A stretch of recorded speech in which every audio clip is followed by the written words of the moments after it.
Hi Cancer! Welcome po sa ating channel. At ito ang inyong Daily Gabay Tarot Reading for August 30, 2024. Please be reminded kung nakaresonate kayo, comment down. Kung hindi kayo nakaresonate, ibigay niyo po sa iba kasi general reading po ito. This is for you, Cancer, ngayong August 30, 2024.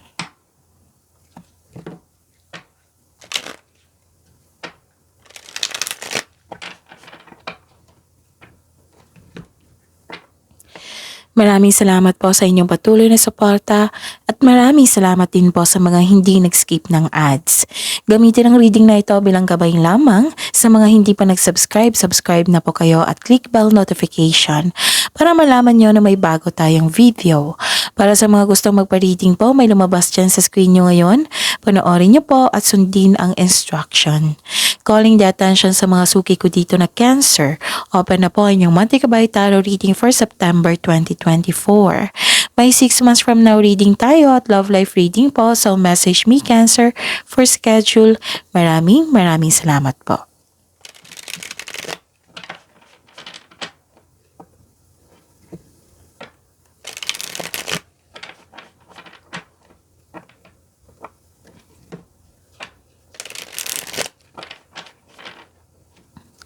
Para po ito sa inyo Cancer ngayong August 30, 2024.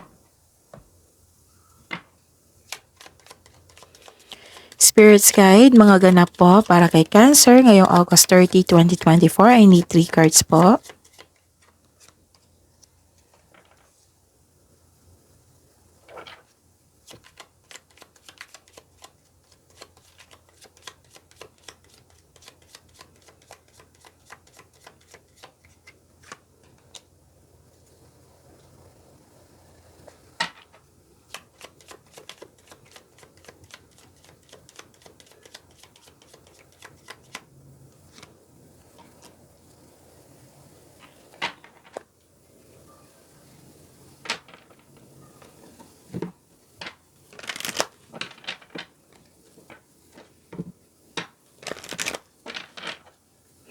Spirits Guide, mga mensahe po para kay Cancer ngayong August 30, 2024.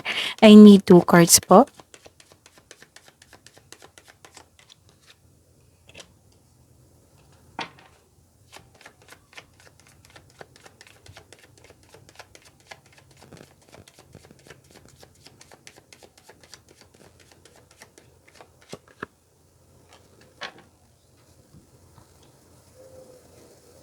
Okay. Cancer, ngayong August 30, 2024. May nakita ko ditong nahirapan kayo sa paggawa ng desisyon, you felt guilty, nabibigatan sa paggawa ng desisyon. Pero don't worry, at the end of the day, nakita ko dito yung support, development, and also happiness. Yes, may nakita kong joy and happiness dito kasi may success po nangyari. May positive outcome po. So, claim nyo itong success at positive outcome that will make you happy. Okay? Tapos, nakita ko dito yung support pwedeng grupo ng tao ito or kasi may nakita din akong energy ng relatives. Okay? So, buo ang suporta ng grupo ng tao sa iyo. And I consider that this is your family. And nakikita ko dito na if you felt guilty before, nagkaroon ng health improvement. Okay? Kung stress kayo before, yung feeling guilty or down kayo before kasi nahihirapan kayo Tapos, nagkaroon ng positive outcome. Tapos, naging happy kayo. And sabay niyan is, nagkaroon ng health improvement. Okay? Tapos, yes, nakikita ko dito na may nature activity dito. Basta nag-connect kayo sa inyong sarili. Nag-connect kayo sa nature. Nagkaroon ng meditation. Nagkaroon ng time for our nature. Kasi kailangan yan to refresh our energy also. Tapos nakikita ko dito yung spiritual growth mo and development sa inyong sarili, which is very good. So, claim this development, claim this happiness, claim this success, this positive outcome, okay? And conclusions are within reach. Kaya pala naging happy kayo dito kasi may conclusion na sa inyong problema. And yon, 'di ba sabi ko kanina sa inyo kanina na nagkaroon ng spiritual growth? Oh, ito yon. Surrender to the divine. Sinurrender mo yung worries mo, yung nararamdaman mong guilt, yung nabibigatan ka. Sinurrender mo lahat. Sinuko mo ka lahat kay God. Tapos humingi kayo ng divine assistance, ganon. Tapos, nilet go mo na lahat ng yung worries mo, ganon. Sinuko mo lahat. So, after nyan, pag let go nyan, siyempre may forgiveness and pag let go sa mga nararamdaman mong bigat. Okay? Surrender to the divine, which is nakakikita ko dito na may spiritual growth. You're taking time for yourself para pagalingin mo yung sarili mo. At syempre, ang isa sa the best is nag-connect ka sa universe kay God. Tapos humingi ka ng divine assistance. That is a healing, right? Spirits guide. Ano po ang energy ni Cancer ngayong August 30, 2024?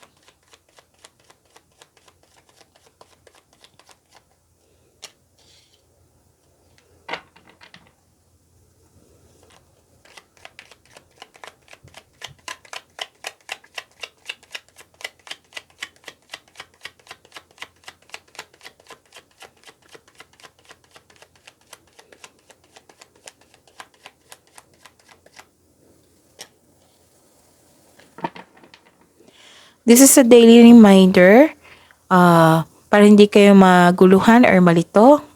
Panoorin niyo po yung last 4 days kabay tarot reading niyo po. Like for example, napanood niyo ito ngayong August 30, 2024.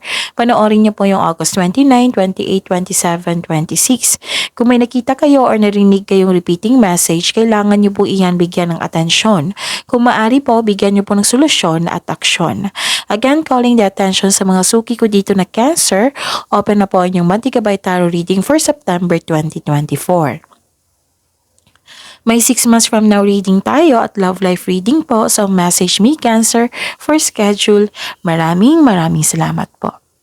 Okay. What is your energy today, Cancer? Okay. Yung panilin lang, yung naging hindi tapat sa iyo before, ngayon nagbago na po siya. Guilty po siya. Okay? Yun. Parang, okay. Kaya pala may guilty dito. Oh. So, basta nagkaroon ng, kasi after nitong mga pangyayaring ito, yung sinabi ko kanina, magkakaroon ng realization yan eh. And I consider that na may moment talaga na time for reflection kasi nagkaroon ng connection. And pwede din sa ibang tao ito na may naghingi ng sorry sa inyo dito kasi guilty siya. Okay? Pwede din kayo ito na nahirapan kayo sa paggawa ng desisyon. Tapos pwede din na, kasi energy nyo to eh, pwede naapektuhan kayo kasi may taong napakita na naman na nasaktan ka before, sinaktan ka niya before, na gusto niyang humingi sorry sa iyo. So, na-distract ka, it might be kasi hindi mo expected na nagpakita to sa'yo, nagparandam to sa'yo. So, pwede din ikaw ito na nahihirapan ka sa paggawa ng desisyon or kasi may sacrifice ka and you felt guilty. And may sitwasyon din dito na nakita ko na hindi mo kaya akuhin lahat yung trabaho, yung responsibilidad. And ang sabi po ng card dito, ask for help. Bigyan niyo po agad ng solusyon. Don't hesitate too long. Huwag mong bigyan ng ilang araw. So, bigyan niyo talaga ng solusyon, which is, nakita ko dito yung binigay na solusyon is ask for help.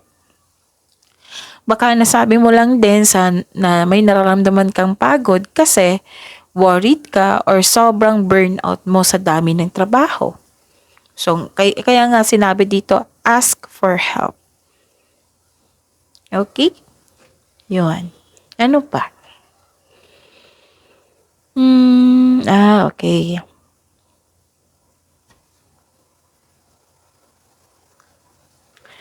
Nakikita ko dito na may mabilisang desisyon dito. Nagkaroon na ka na ng desisyon. Kasi may dumating na mensahe tapos agad mong binigyan ng desisyon.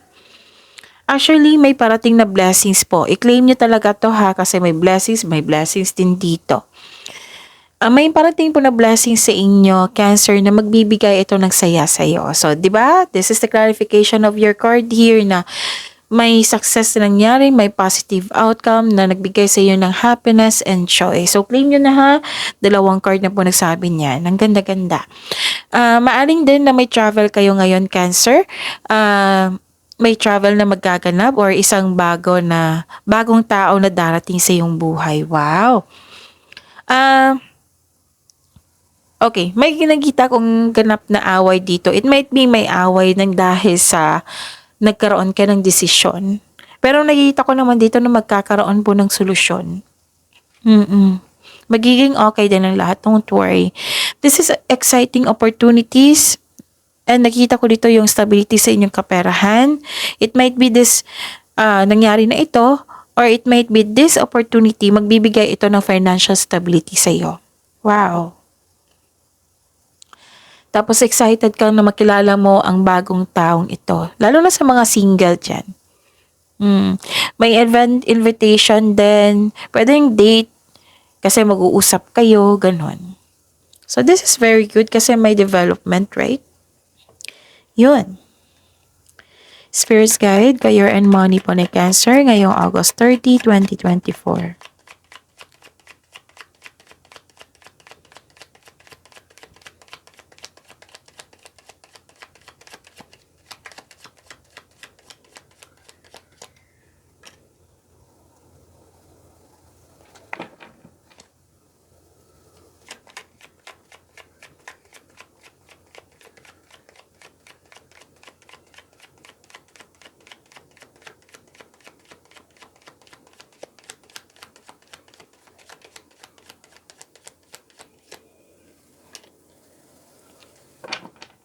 Okay.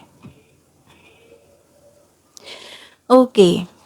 This is very good kasi you're finding a solution.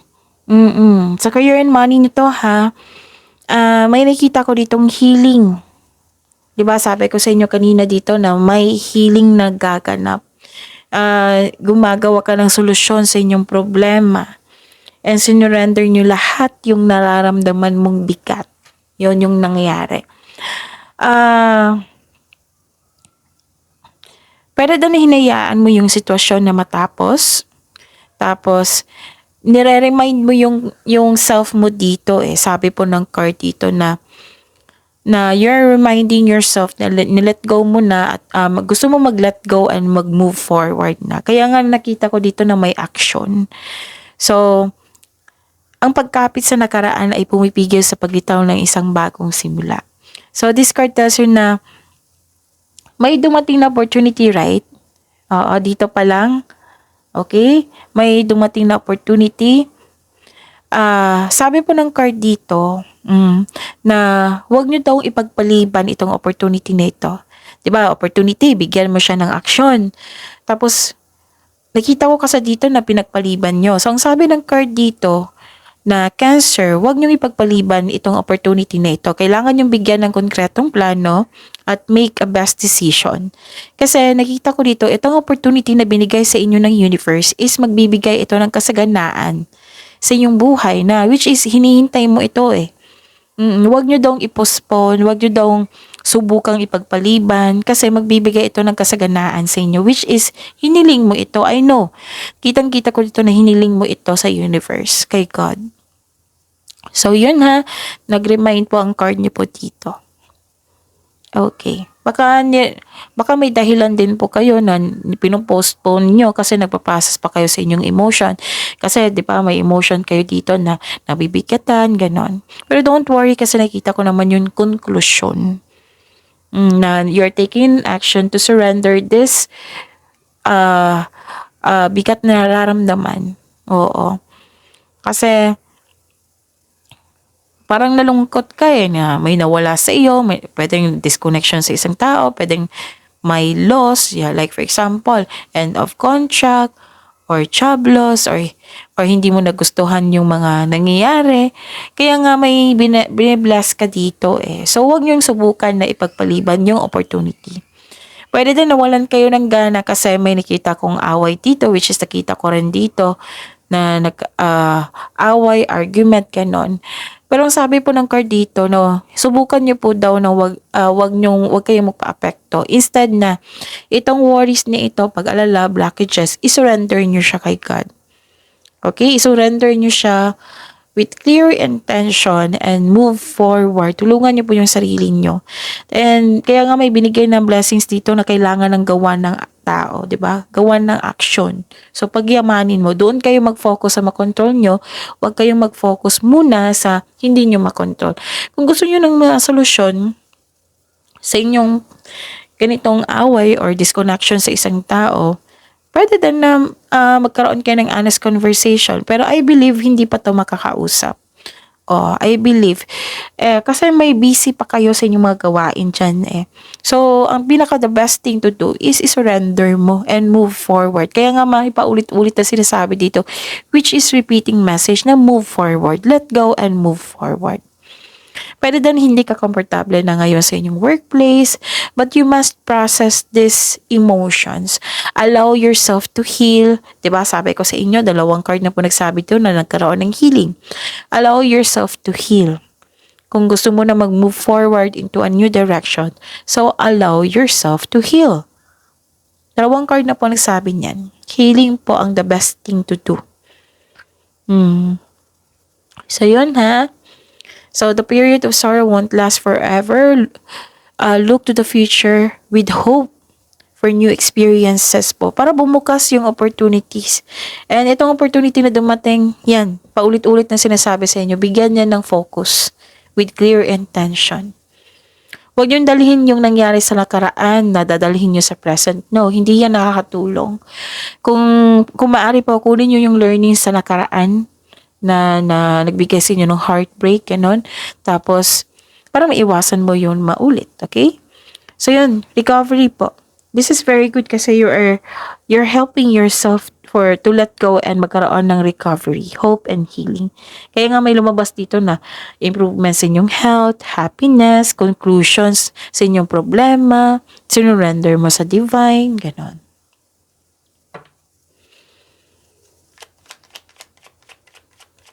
Kasi kung mag-focus kayo sa problema, sa isang tao na ayaw makipag-usap sa iyo, for example, na hindi nyo makontrol, hindi mo kasi yan makontrol. So, walang mangyayaring maganda, 'di ba? Kung hindi pa handa yung taong yun na makipag-usap sa iyo, kunwari lang. Example po.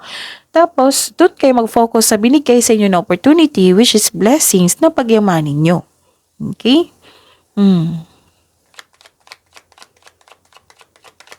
Spirit's Guide, Love Life, Self-Love, Partnership, and Romance ni Cancer ngayong August 30, 2024.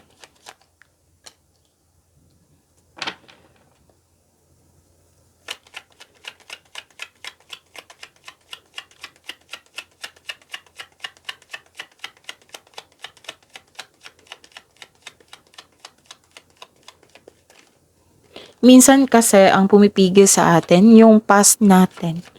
So you should avoid bringing your past emotion, old emotion sa present. Instead, gamitin yon as learning sa buhay para maiwasan mong maulit po. Okay? Maraming salamat po sa patuloy na tiwala, suporta sa ating channel at maraming salamat din po sa mga hindi nag-skip ng ads. May lumabas dyan ngayon sa screen nyo po. Kung gusto nyo po iyan, then follow instruction. Okay, so this is your love life, self-love, partnership, and romance. May nakita ako dito sa mga single po. Nakikita ko dito yung ideal type mo. Romantic partner who is fun and outgoing, talkative and ready to have adventure. Parang ano to? Ang ideal type mo is air signs or earth signs. Cancer. Kasi nakikita ko dito yung character niya eh. Para sa mga may relasyon sa buhay mag-asawa, wala naman ako nakikitang problema dito. Masaya kayo at nagkaroon ng stability. Actually, nag-iipon kayo dito, or nag-save kayo ng money para parang may project kayo na gustong bilhin, ganun. May project kayo. Sobrang ingat-ingat nyo sa inyong relasyon, sa inyong connection, lalo na sa kaperahan nyo. Nag-iipon po kayo dito. Nagpaplano at nag-iipon. Okay? Masaya kayo ngayon, kasi may nakita kayong, what I meant is may na-meet kayong mabuting tao, or yung kaibigan mo naging tapat sa'yo, may kausap ka na isang bata na yung pangarap niya sa buhay, maaring tulungan mo ito. Basta may good news din po. May nasabi akong good news dito, di ba? May good news talaga. Oo, nakikita ko dito na parating sa'yo. Sobrang busy nyo ngayon, Okay. Yung pag-iingat sa pera, nakikita ko talaga dito. Which is very good, di ba? Ay, si Cancer. Cancer pala. Oo, maingat to sa pera. Yes. Marami kong kakilala na Cancer. Maingat talaga sa pera. Oo, mostly treasurer yan eh. Sa class. Naging treasurer ba kayo, Cancer? Maingat kayo sa pera. Okay. Para sa mga may relasyon sa buhay mag-asawa, yun nga, may dalawang card na kasi nagsabi dito, nag-iingat kayo kasi nagkaroon kayo ng sense of stability. May project kayo. Like for example, mag-iipon tayo para magkaroon ng mag-renovate tayo sa bahay, sa kusina, ganun. Basta may project kayo. Or it might be pwede din na para mag-out of town. Oo, kasi ano yan eh, for your mental health, para sa katatagan sa inyong relasyon, connection, giving time to each other. And binavalue na talaga yung connection nyo. So, nagkaroon ng sense of stability dito, even sa mga single. Gusto nyo maging handa sa mga single? Gusto nyo maging handa na may bahay, lupa, yung financial ready ka na, yung financial, naabot mo na yung financial maturity, ganun. So, ang ganda. You're saving money for your future, or may specific goal kayo. Like, for example, nag-iipon para pumili ng sasakyan. Sobrang ingat nyo dito. And actually, itong pag-uugaling dito, kung tuloy-tuloy ito sa pagkakaroon ng disiplina, yayaman kayo, Cancer. Yes, kitang-kita ko dito. Ipagpatuloy nyo po itong disiplina na ito. Okay? So, huwag nyo lang kalimutan na maging generous po sa kapwa nyo. Okay? Kasi alam nyo naman yung ang response niyan. See you tomorrow, Cancer. Please like, subscribe, and click the button for notification para updated po kayo sa daily tarot reading natin. Maraming salamat po.